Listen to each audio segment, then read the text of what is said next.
much. Okay, so Johnny Carson knew some major dirt on 9 big Hollywood names, the kind of stuff that would ruin their image. I'm talking about huge stars who were secretly awful. Carson was the king of late night for 30 years. People loved his jokes and how he talked to celebrities. He made everyone feel comfortable. But when the cameras were off, he had a secret list of celebs he thought were terrible. He even warned his friends to keep them away from anyone who could be hurt. One producer who worked with Carson for years said Johnny would smile on TV, but during breaks he'd whisper, "That one is trouble. Keep them away from kids." These warnings weren't just random. They were based on things Carson had seen himself. Near the end of his life, Carson told some close friends about these stars, the ones everyone loved, but who were actually mean, manipulative people hiding behind their fame. Get this. One sweet actress was nice on TV, but treated an intern so badly backstage that someone almost called the cops. Or the famous actor Carson caught doing something awful in his dressing room, something that bothered him for years. These weren't just regular diva moments. These were signs of awful people. Carson could see right through them. Let's start with the Ice Queen, whose actions set the standard for how bad a person could be. There was even a secret fight that could have ruined her career. And wait until you hear how it ties into even bigger betrayals later on. One guest betrayed him so badly it led to a lifelong ban that shocked the industry, and it is not who you expect. Okay, so I get nervous on stage. Everyone knows it. I try to find films that people can relate to. Think of Joan Crawford, this ice queen from old Hollywood with a background of cruelty that ends with the biggest phony ever. Can you see a star so cold that she inspired a tell-all book about years of abuse? Carson saw it coming. When Joan Crawford was on The Tonight Show back in 1970, she seemed like the height of class, a total icon, super glamorous with perfect poise. It reminded people of her Oscar-winning roles like in Mildred Pierce, where she played the ultimate mom who sacrifices everything. But behind all that was a woman whose real-life parenting was scary, as everyone found out later. The crew had stories about a nightmare, a woman with zero warmth. Carson told his biographer that talking to her was like talking to a statue, beautiful but empty. It wasn't just her on-screen personality. It was because she supposedly controlled her adopted kids, involving hanger incidents that her daughter Christina wrote about in Mommy Dearest. The trouble started before she even got to the studio. Her demands were crazy and controlling. Veteran stuff will never forget it. She wanted the lights just right, Carson's desk at a certain height, and the room freezing, no changes, showing how obsessed she was with perfection. She'd stop filming over tiny things. People who worked with her at MGM were scared of her tantrums. She showed up super early with her own team,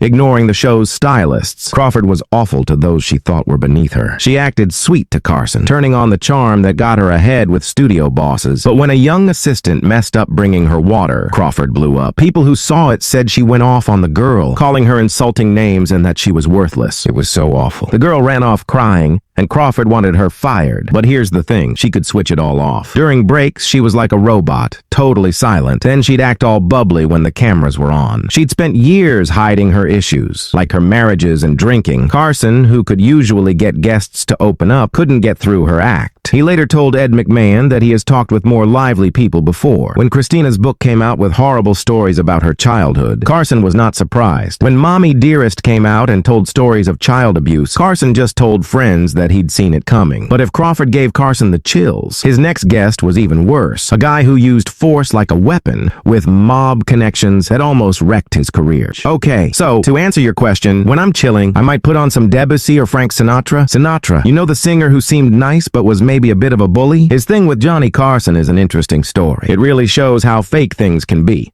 On TV, Sinatra and Carson acted like best friends. Sinatra would tell funny stories and sing, and Carson would act impressed. Everyone loved it. But when the cameras were off, Carson really didn't like Sinatra. It wasn't the music. Carson liked that. He just hated how Sinatra acted like a mobster with people who couldn't fight back. Someone said Carson once said that if Sinatra couldn't sing, he would have been a leg breaker for the mafia, and he might have done both. Everyone knew Sinatra was friends with people like Sam Giancana, which the FBI looked into. When Sinatra came to the studio, everyone got nervous. He had these big, scary guys with him who acted like guards. They would stare at everyone. It was like a mob movie. Carson got mad when he saw Sinatra being mean to people. One time in the 70s, a stage manager gave Sinatra his cue, and Sinatra grabbed his tie and yelled at him, saying he does what he wants when he wants. This stage manager was a war hero and started shaking. Carson almost canceled the show because of it, but he knew the ratings would be good. Sinatra would also cancel at the last minute just because he wasn't in the mood, and he would blow off charity events, which made people angry. What really made Carson mad was when Sinatra made a rude comment about a woman on the crew once. Carson said that they didn't do that to his crew. Sinatra was shocked because people usually did whatever he wanted. After that, Carson was cold to Sinatra. He told the producers to only have him on once a year,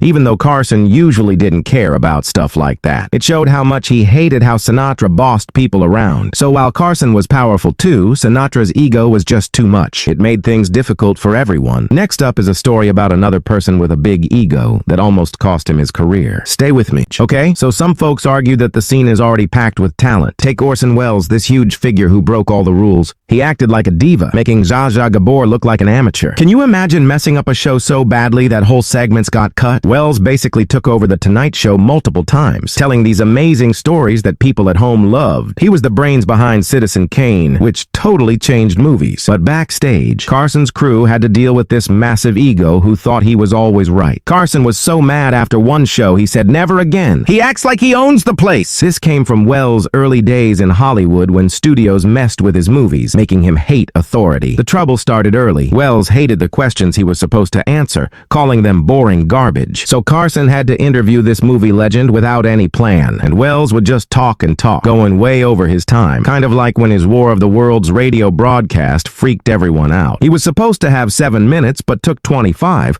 cutting into other guests' time, just like how his movies always went over budget and ruined people financially. He wasn't nice to the staff either, telling them what to do like they were invisible. People from his old theater group said he was a dictator when he directed. Carson's main problem was that Welles just took over the whole show, bringing props, switching topics, and even telling the cameramen what to do. One producer said that Carson blew up when Welles started bossing people around mid-interview, reminding everyone of his fights with the movie execs. After one particularly bad show, Carson told McMahon that being brilliant doesn't give you a pass to be a jerk. He respected Welles's movies, but thought his ego was his downfall. But if Welles pushed the limits, the next guest was unpredictable, going from nice to nasty in a second. So stay tuned to learn about the Academy Award winner known for his overseas explosions. Okay, so Bette Davis, this actress with a huge personality, was known for being super intense. Her story gets pretty interesting when you learn about this child actor who got way out of line. And get this, Carson actually stood up for his staff against some bad behavior. Davis was a hit on The Tonight Show, dropping these witty, old-school Hollywood stories that everyone loved. She was famous for movies like Of Human Bondage and won 2 Oscars, proving how independent she was in a male-dominated industry. But here's the thing, she could be really harsh. Carson even joked that after a rough interview, she belonged in court because no one could survive her questions without a lawyer. This came from her famous feuds,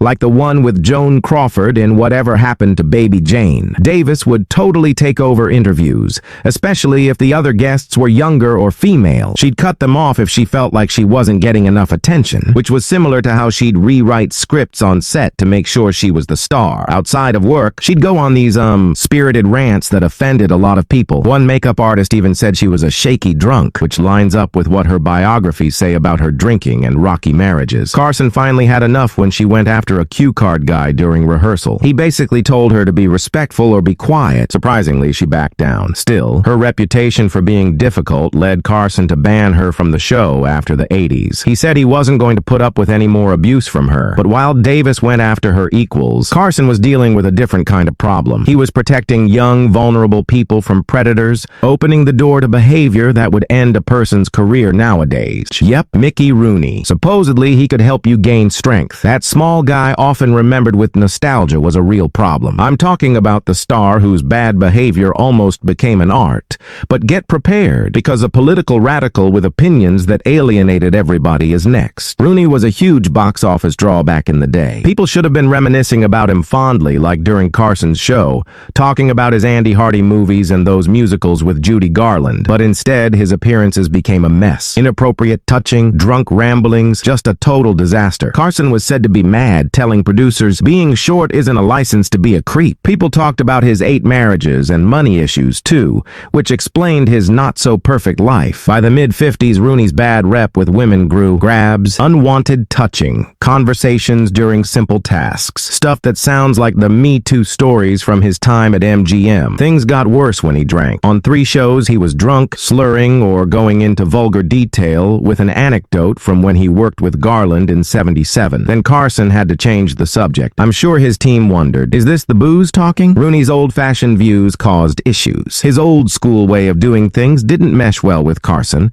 especially with his public fights with his ex-wives. After he stared at a young woman who was also a guest, Carson apologized, promising it wouldn't happen again. Then Carson said he would only pre-tape Rooney's appearances. As bad as Rooney was, the diva who came after nearly ruined the show with ridiculous demands, leading to the political force with passions that derailed. I never thought my marriage would last a day longer. Zsa Zsa Gabor was quite the character, and her demands really tested Carson's patience. Can you believe she almost held up a national show over makeup? But the real shocker is the star whose prejudice got them blacklisted. Zsa Zsa Gabor was on The Tonight Show a lot. People laughed at her accent, her many marriages, and her diva behavior. She was all about looking good. She came from beauty pageants and was in movies, but in real life she was super demanding. Carson joked after dealing with her, "I'd rather interview a cat. At least they don't need an entourage." Remember, she had 9 husbands. Like Conrad Hilton before she even arrived, she had a list of demands. The room had to be 74 degrees, orchids only, Perrier iced exactly 3 times, a special lighting person, and no women under 40 allowed. It seems like she just wanted a life like her lavish lifestyle bankrolled by alimonies. If she didn't get what she wanted, everything stopped until it was fixed. Once a problem with her foundation makeup caused a huge fight, and Carson had to beg her to calm down. Her craziness caused delays and problems for everyone. Carson even told the executives, "If you invite her again, just call it her show. I'll be her sidekick." Even though she was a pain to deal with, she was good on TV, so she invited her many times. But while Gabor caused problems with the schedule, there was another star who was even more unpredictable, as you will see in the next story. Okay, so there was this intense interview with the actress Shelley Winters. She'd won a couple of Oscars and didn't hold back on anything. She'd go on these crazy rants that Carson couldn't stand, especially about politics. But she also talked about her experiences with discrimination. Winters had been in tons of movies, from A Place in the Sun to The Poseidon Adventure. She was a great actor. It's just that she'd take over interviews with these wild speeches. Carson joked that she didn't talk. She just blew up. She was really against things like McCarthyism. Instead of just talking about her movies, she'd launch into rants about corruption. It wasn't easy for Carson. One director said trying to control her was like trying to control a storm. They even had to remove things from the set that she could throw. Once she threw a drink at Oliver Reed on another show. Still, Carson seemed to think she was genuine. He said she wasn't someone you'd vacation with, but she was real. She wasn't on the show a lot. Someone else was on with some stuff Carson felt was way out of line,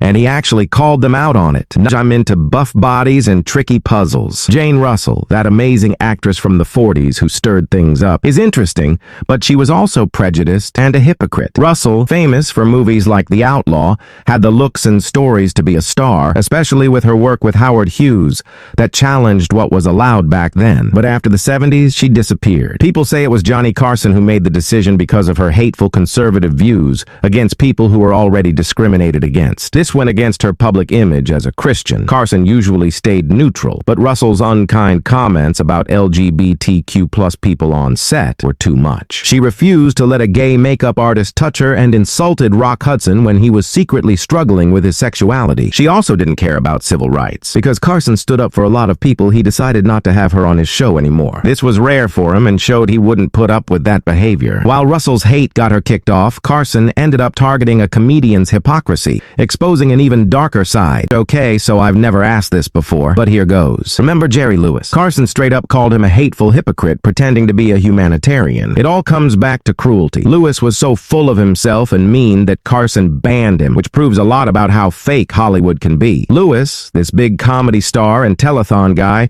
was a jerk deep down. He put people down, was bossy, and seemed like a blacklist waiting to happen. Even from his nutty professor days to those MDA fundraisers, Carson nailed it. He let his ego ruin his gift. What a shame. Lewis would steamroll right through interviews. He talked over people, messed with Carson's tie, which was a total no-no, and had that famous fight with Dean Martin. The crew got it way worse. He'd rage at them if they even coughed, even though he'd cry about loving kids on TV. The hypocrisy was unreal. He'd sneer at people when the cameras were off, which led to Carson's never again rule. Carson even joked at a dinner that Lewis was Hate's MVP in Hollywood. Carson had a knack for exposing the bad side of Hollywood, from Joan Crawford to Lewis. One producer said Carson knew how to spot the phonies. Since he was at the top, he could be real. He didn't mind quirks, but he hated when people were cruel to those below them. He always said, "See how they treat the little people. That tells you everything. Time proved Carson right. Stories about abuse, mob connections, and just plain bad behavior came out. Back then, stars could hide that stuff with the help of the studios,